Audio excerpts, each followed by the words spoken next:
looking at the Bark Vapor. This is the 14 by 26, so it's about 271 liters in volume.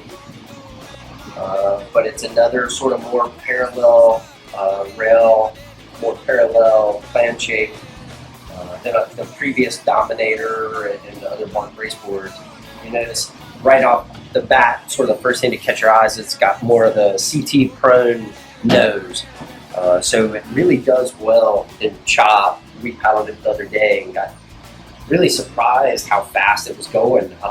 At about 30-35 strokes a minute, we were staying steady between 6 and 6.5 miles an hour with the tide, and about 4 to 4.5 against the tide.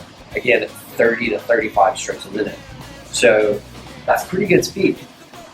It's narrow, it's sleek, it handles chop extremely well. And it has a little bit of release because of that rounded nose and a touch of rocker, a little bit more so than the Dominator and the D2. So when you look down the line of the board, you kind of see how it sort of flattens out and goes to a harder edge, tucked under edge towards the tail. It gives you a ton of stability. So at 270 some liters, when we were doing, like drop back, drop step buoy turns, you really notice how much float there is in the tail.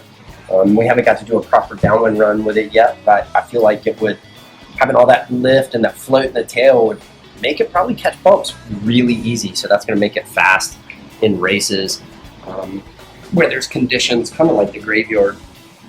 So it is the Pro Elite construction. So it's in that 22 to 25 pound range.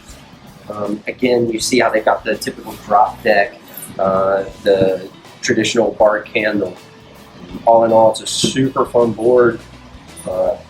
Surprised at how stable and how fast it really is. So again, it's like 270 liters, so tons of volume. I'm 195 pounds. I've got no problems with stability on this board, so it's a good one. It's definitely a good one to step up to if you're ready to advance from your Dominator or your D2 even for an all condition board.